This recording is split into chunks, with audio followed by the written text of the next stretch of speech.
Assalamualaikum warahmatullahi wabarakatuh. Ketemu kembali kita di Academic TV dalam pembahasan sejarah peradaban Islam. Kemarin kita sudah berbicara tentang Khalifah Abdul Malik bin Marwan. Lalu pada pertemuan kali ini kita akan membahas penerus daripada atau suksesor daripada Abdul Malik, yaitu anak tertuanya yang bernama Al-Walid bin Abdul Malik. Al-Walid berkuasa dari tahun 705 setelah kematian daripada ayahnya Abdul Malik bin Marwan dan berkuasa sampai tahun 715 Masehi.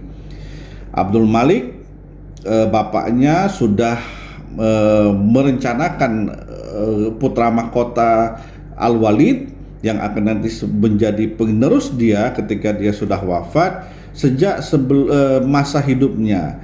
Jadi ia adalah putra mahkota yang memang sudah direncanakan sejak jauh hari. Nah, apa yang terjadi pada masa kepemimpinan Al-Walid?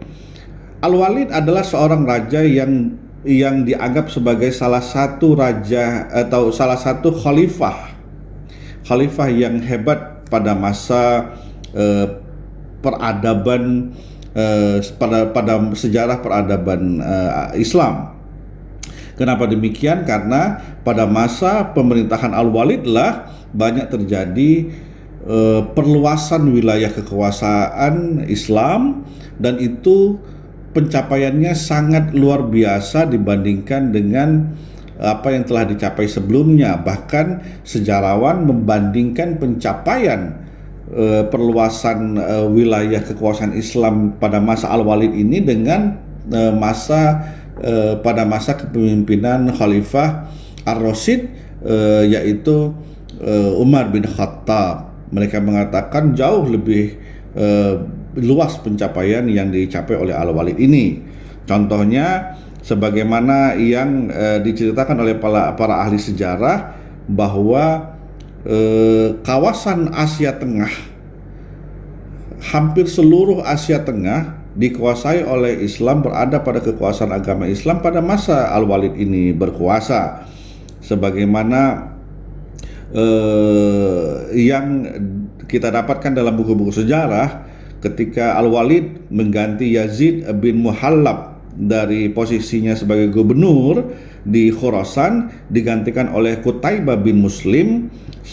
Qutaibah bin Muslim ini menjadi seorang panglima perang dan juga sebagai gubernur yang sekaligus panglima perang yang berhasil menjadi panglima perang yang hebat di bawah pimpinan Al-Walid. Jadi Qutaibah berhasil menembus Asia Tengah sampai Bukhairah, sampai Samarkand. Qutaibah bin Muslim ini melakukan perluasan wilayah, dan bahkan pencapaian Qutaibah yang terbesar adalah ketika di Samarkand Muslim berhasil mempelajari bagaimana cara membuat kertas, karena pada saat itu di Samarkand pembuatan kertas atau teknologi pembuatan kertas dirahasiakan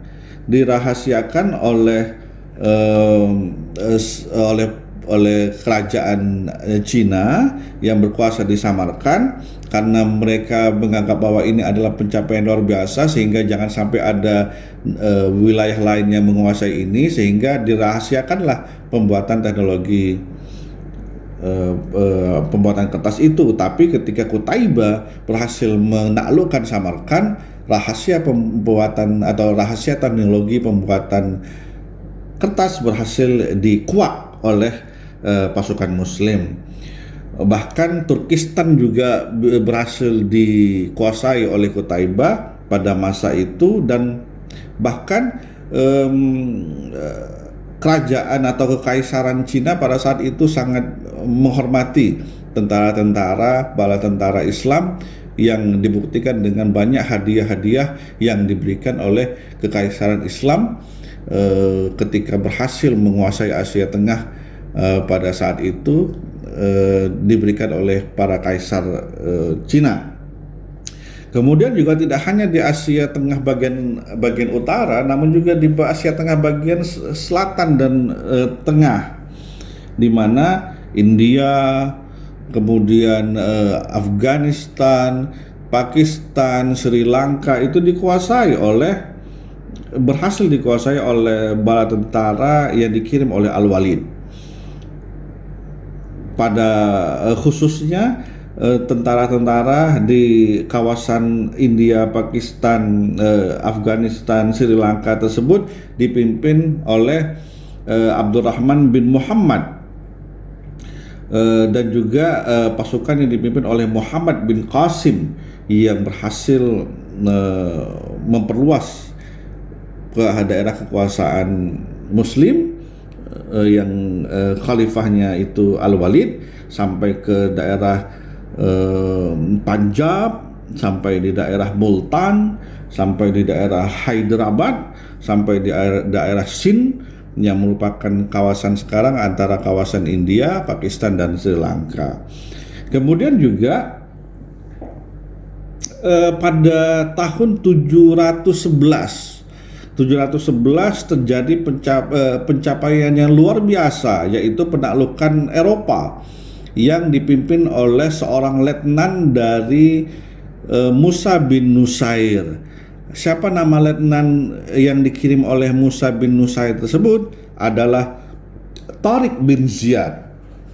Tariq bin Ziyad tahun 1711 berhasil dengan pasukan 7.000 orang berhasil menaklukkan Spanyol dengan mengalahkan pasukan Raja Roderick. Dan pada saat itu tidak hanya menaklukkan Raja Roderick Spanyol, tapi juga Raja Roderick terbunuh pada saat itu. Tariq berhasil terus menguasai banyak daerah Spanyol, termasuk Sidonia, Carmona, Granada, dan Cordova. Lalu pada tahun 712 Musa bin Nusair juga mendarat di Spanyol dan kembali berhasil menaklukkan lebih luas lagi daerah Spanyol seperti Sevilla, Saragossa, Zaragoza, bahkan Barcelona. Jadi pada masa itu tahun 1711 dan 1712 pasukan Muslim dengan khalifahnya Al-Walid berhasil menguasai Spanyol atau yang kita kenal dengan Cordova dan Barcelona tersebut. Nah, pada tahun 1715 Al-Walid meninggal dunia. Jadi dia berkuasa lebih kurang 10 tahun dia berkuasa. Sekali lagi sebagaimana yang sudah kita sebut, Al-Walid bin Abdul Malik dianggap oleh para ahli sejarah sebagai pemimpin atau khalifah di antara khalifah yang berhasil membangun peradaban Islam secara hebat. Di bawah kekuasaan Al-Walid, kekuasaan Muslim menguasai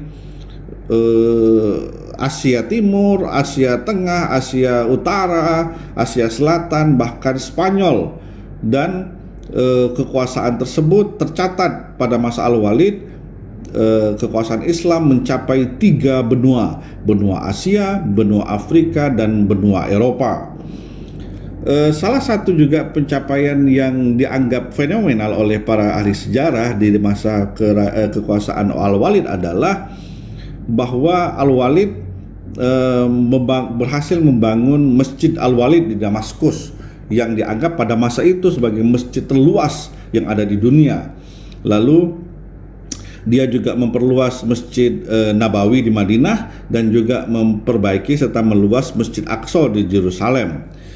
Menurut Van Kramer, seorang ahli sejarah, bahwa istana Al-Walid pada saat itu adalah merupakan istana yang termegah yang pernah ada di dunia pada saat itu.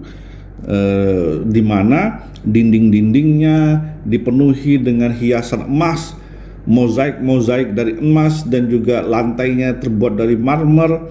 Lalu ada air mancur buatan, air mancur buatan, air mancur dan air terjun buatan yang airnya itu sangat menyejukkan dan bahkan membuat orang kalau berada di situ merasa ngantuk dan merasa rileks sekali.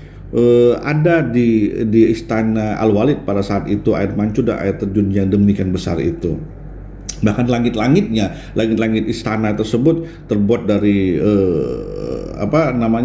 dihiasi dengan emas-emas yang berkilau-kilauan yang tidak pernah ada di bagian belahan dunia yang lain pada saat itu. Untuk kesejahteraan sosial juga, Al-Walid banyak membangun jalan-jalan, kanal-kanal, hospital-hospital, dan institusi publik lainnya yang diperuntukkan untuk kesejahteraan rakyat. Jadi pada masa kepemimpinan Al-Walid, kesejahteraan, prosperity, kedamaian terbangun dengan baik.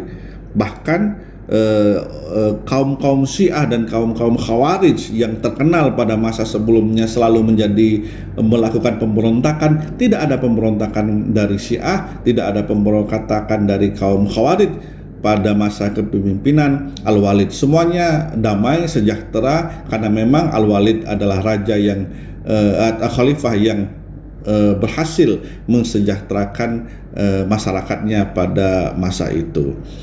Demikian, insya Allah pada pertemuan selanjutnya kita akan lanjut kepada raja atau Khalifah Sulaiman, dan sekaligus kita masuk dua khalifah untuk pertemuan selanjutnya, yaitu Khalifah Umar Sulaiman, dan setelah Sulaiman Umar bin Abdul Aziz.